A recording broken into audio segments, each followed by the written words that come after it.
নমস্কার, সপনা awake news নেটওয়ার্কে স্বাগত।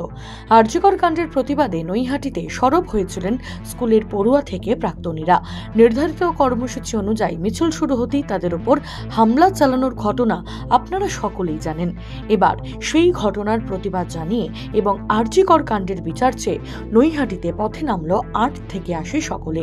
বৃষ্টি উপেক্ষা করে দুষ্কৃতীদের শাস্তির দাবি এবং আরজিকর কাণ্ডের দোষীদের গ্রেপ্তারের দাবিতে ফের প্রতিবাদ মিছিলে শামিল হলেন সমাজের সর্বস্তরের মানুষেরা। দেখে নেব সেই ছবি।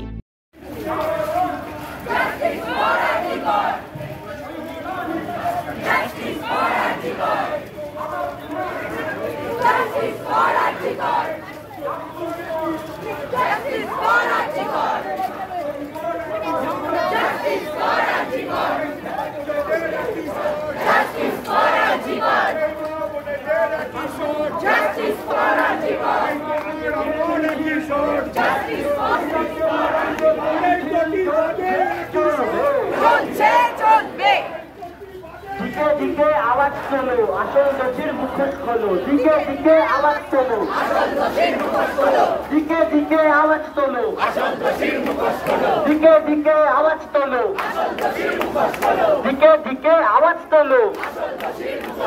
We want, we want. Police তুমি চিন্তা করো, তোমার মেয়েও হচ্ছে বড়। পুলিশ তুমি চিন্তা করো, পুলিশ তুমি চিন্তা করো। আপনারা একটু সামনে মিছিলটাকে ছেড়ে দেবেন, একটা অ্যাম্বুলেন্স আসছে, একটু সামনে মিছিলটা ছেড়ে দেবেন, একটু সাইড হয়ে যাবেন, সামনে মিছিলটা একটু সাইড করে দেবেন, অ্যাম্বুলেন্সটা একটু বেরিয়ে যেতে জায়গা করে দেবেন।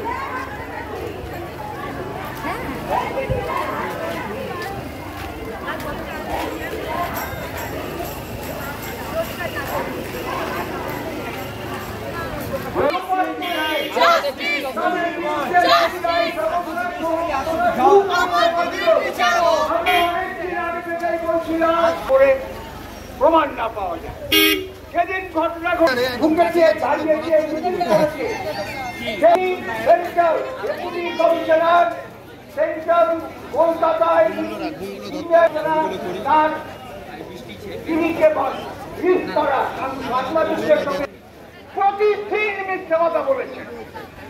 এবং আপনাদের আমি বলছি, যে ছবিটা উনি দেখিয়েছেন ওই সেমিনার রুমের, সেই ছবির একটা অংশ কেটে আরে সিন্ডিকেটের আতুর ঘর ধরা পড়েছে, আরে সিন্ডিকেটের আতুর ঘর ধরা পড়েছে।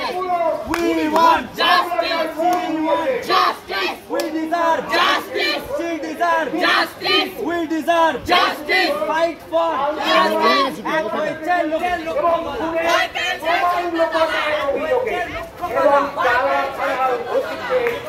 দাবি সর্বত্রই দাবি উঠছে যে ডিসি নোট তার নেতৃত্বে ওই দেহটাকে বাড়ির লোকের অনুপস্থিতিতে প্রায় তাড়াহুড়ো করে পুড়িয়ে দেওয়া হলো, যাতে দ্বিতীয়বার পোস্টমর্টেম করার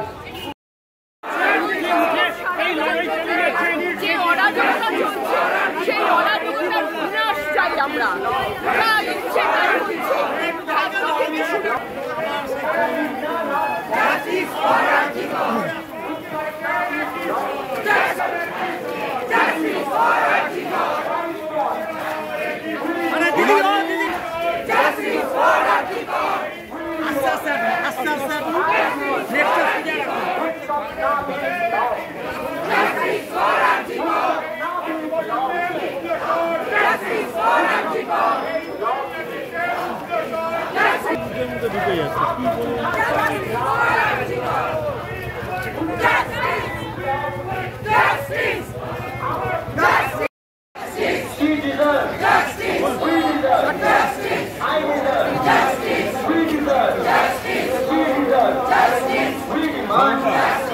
সামনেটা দাঁড়াও, আমি সামনে থাকবো এক সেকেন্ডের জন্য।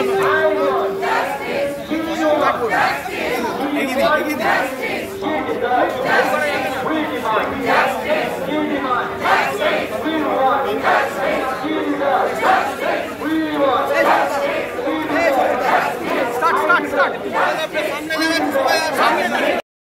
We deserve justice! We deserve justice!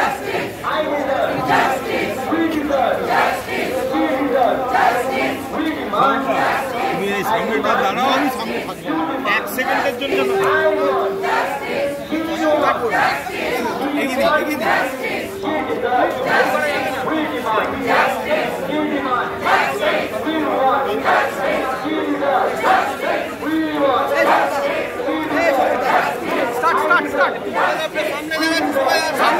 এই একটা দুর্বৃত্ত দল, তৃণমূল একটা দুর্বৃত্ত দল, ওদের কিছু বিশ্বাস করা যায় না, ওরা কোনো কিছু ভালো মন্দ বিচার করে না, সুতরাং ওদেরকে ভরসা করা যায় না, ওরা যখন তখন যা খুশি তাই করতে পারে। হওয়ার সম্ভাবনা হওয়াটা উচিত নয়, কিন্তু তবুও ওরা যদি করে কিছু বলা যায় না, কেন এখানকার যিনি সাংসদ তিনি যদি উস্কানি দেন তবেই ওরা করবে এটা, এবং সংসদকে সেটা মাথায় রাখতে হবে। উনি উস্কানি দিলেই ওদের দলবল গুন্ডা বাহিনী এসে আক্রমণ করবেই। আমি আরজিকর মেডিকেল কলেজে দীর্ঘদিন শিক্ষকতা করেছি, সেই অর্থে অভয়া আমার একজন ছাত্রী। আজকে আমাদের বুকের যন্ত্রণা, আমাদের কষ্ট আমরা এই রাজপথে উগড়ে চাই, এবং সবচেয়ে বড় কথা হচ্ছে এই নৈহাটি শহরে আসার পিছনে আমাদের সবচেয়ে বড় কারণ এই শহরে প্রতিবাদী মিছিলের ওপরে আক্রমণ হয়েছে। তাই আমরা চিকিৎসকরা এই মিছিলের সামনে দাঁড়িয়ে বলতে চাই যে আমরা শুধু এই আন্দোলন চিকিৎসকদের আন্দোলন নয়, জুনিয়র ডাক্তারদের আন্দোলন নয়, এই আন্দোলন সাধারণ মানুষ এবং চিকিৎসকদের সাথে সারা রাজ্যের সাধারণ আপামর জনসাধারণের আন্দোলন। সেই আন্দোলনের উপর যদি কোনো দুর্বৃত্তের আক্রমণ হয় আমরাও বুক পেতে দেবো সেই আক্রমণকে প্রতিরোধ করতে। আগামী পরশুদিন হিয়ারিং আছে সুপ্রিম কোর্টে, কি আশা করছেন? আমরা আমাদের এখনো বিচার ব্যবস্থার উপরে এবং যে ইনভেস্টিগেশন এজেন্সি আছে সিবিআই তাদের উপরে আমাদের ভরসা আছে। আমরা আশা করি কোর্ট তার সুচিন্তিত মতামত দেবে এবং বিচারের ব্যবস্থাটা একটা প্রলম্বিত ব্যবস্থা, লম্বা ব্যবস্থা, নিশ্চয়ই কত দ্রুততার সাথে এই বিচার ব্যবস্থাকে গুটিয়ে আনতে পারবে তার জন্য আমরা আশা রাখি। 7 নিউজ নৈহাটি। সমস্ত খবরের আপডেট জানতে লাইক করে সাবস্ক্রাইব করুন 7 নিউজ। সেই সঙ্গে বেল বাটন প্রেস করতে ভুলবেন না। আপনাদের একটা সাবস্ক্রিপশন আমাদের জন্য অত্যন্ত মূল্যবান। একই সঙ্গে ফলো করুন আমাদের হোয়াটসঅ্যাপ চ্যানেলটিও। জয় হিন্দ।